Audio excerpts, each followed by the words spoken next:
Hello everyone, welcome to Sanjay Suman classes.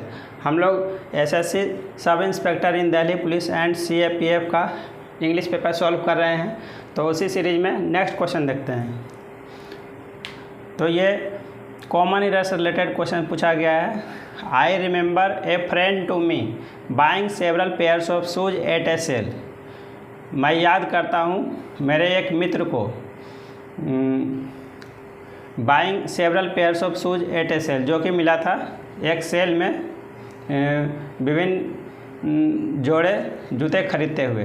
तो यहाँ पर जो है किस पार्ट में इरर है वो आपको सिलेक्ट करना है। तो आई रिमेंबर, तो इसमें किसी तरह का इरर नहीं है, ये पार्ट हमारा ठीक है। ए फ्रेंड टू मी, तो यहाँ पर देखिए ए फ्रेंड टू मी, इस पार्ट में हमारा इरर है। तो इसके जगह पर हमारा तो मी का प्रयोग जो हम लोग करते हैं ये ऑब्जेक्ट के रूप में प्रयोग करते हैं। आई का ऑब्जेक्ट जो है इसको मी के रूप में हम लोग प्रयोग करते हैं। तो ये पॉजेसिव प्रोनाउन के रूप में हम लोग अगर बताएंगे कि मेरा दोस्त है, तो उसके लिए हम लोग ए फ्रेंड ऑफ माइन,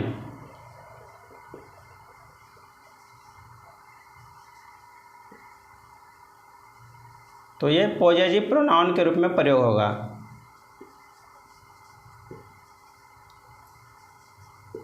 तो करेक्ट हमारा हो जाएगा ए फ्रेंड ऑफ माइन। बाकी जो है buying several pairs of shoes at a sale, ये दोनों पार्ट हमारा ठीक है। तो ये हमारा करेक्ट आंसर, ये हमारा इस पार्ट में हमारा एरर होगा। नेक्स्ट क्वेश्चन देखते हैं। She has inherited her fondness blank tennis from her parents. तो उसने जो है टेनिस का शौक़, उसे टेनिस का शौक़ अपने माता पिता से विरासत में मिला है। तो फॉन्डनेस, तो फॉन्डनेस के लिए के बाद जो है फॉर का प्रयोग होता है। फॉन्डनेस फॉर, किसी चीज़ का शौक़।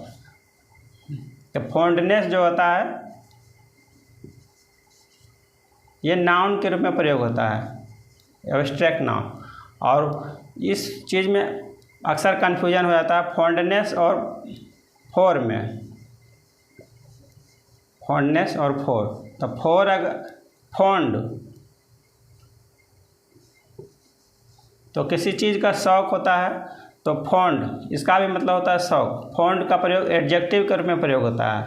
तो फॉन्ड के साथ में जो है प्रीपोजिशन ऑफ आता है, फॉन्ड ऑफ।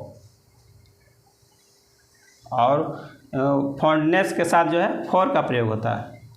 नेक्स्ट क्वेश्चन देखते हैं। कॉन्डोन, तो कॉन्डोन का मतलब होता है क्षमा करना या माफ़ करना। तो ये इसका आपको सिनोनिम बताना है। तो प्रिवेंट, प्रिवेंट का मतलब रोकना।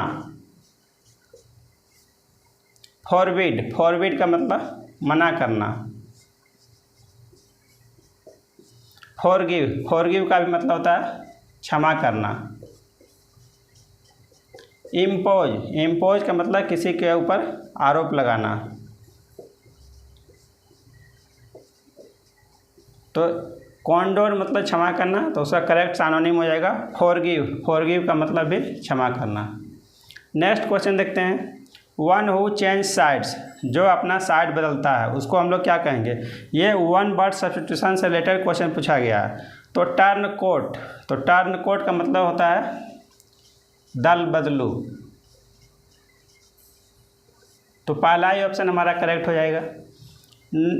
नोविस, नोविस का मतलब होता है नया। इन्वेडर, इन्वेडर का मतलब आक्रमणकारी। एमैच्योर, एमैच्योर का मतलब शौकिया। नेक्स्ट क्वेश्चन देखते हैं। ये फिल इन द ब्लैंक से पूछा गया है और एक्सक्लेमेशन का साइन है। What have you done to your hair, आप अपने बालों के साथ क्या किया है। You are looking so odd, आप बिल्कुल अलग दिख रहे हैं। तो इसमें आपको 4 विकल्प दिया गया है। तो हुर्रा, ब्रेवो, बोदर, गुडनेस या ग्रेसियस। तो हुर्रा का प्रयोग हम लोग एक्साइटमेंट के सेंस में प्रयोग करते हैं। जैसे hurray we have won the match, हम लोगों ने मैच जीत लिया था, उस सेंस में हुर्रा का प्रयोग करते हैं। ब्रेव हो, किसी को शाबाशी देने के लिए हम लोग इसका प्रयोग करते हैं। बोदर, बोदर का मतलब परेशान होता है, तो इसका इसमें यहाँ पर कोई सेंस नहीं है।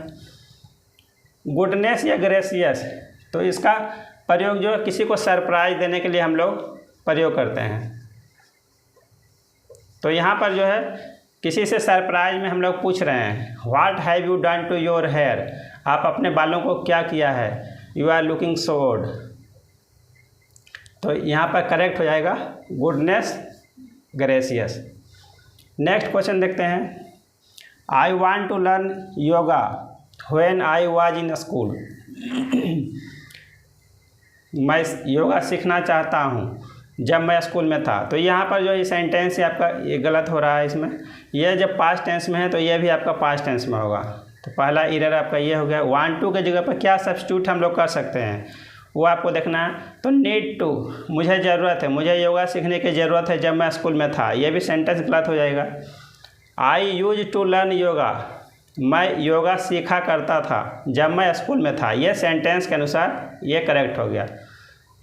आउट टू, आउट टू का प्रयोग करते हैं हम लोग चाहिए, चाहिए के सेंस में हम लोग प्रयोग करते हैं। नेक्स्ट क्वेश्चन भी आपका कॉमन एरर से रिलेटेड पूछा गया है। Nobody has ever listen to me so attentive, करा कोई व्यक्ति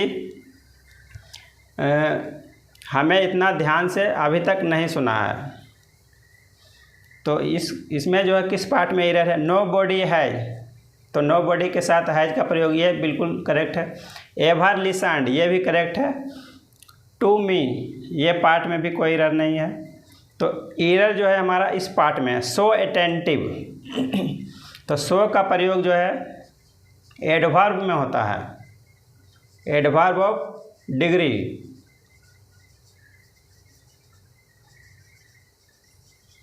तो सो का मतलब होता है to such a great extent.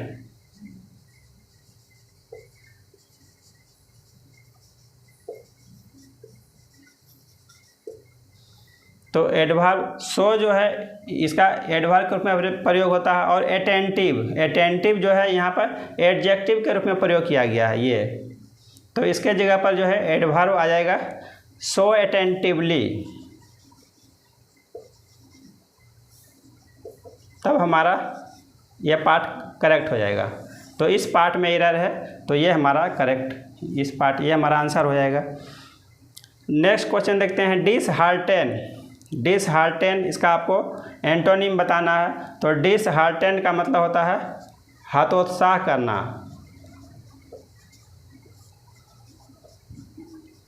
या डिस्करेज करना, ये इसका मीनिंग होगा।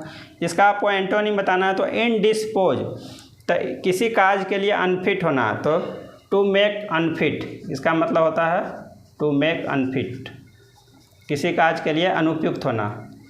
डैम्पेन, डैम्पेन का मतलब होता है गीला हो जाना।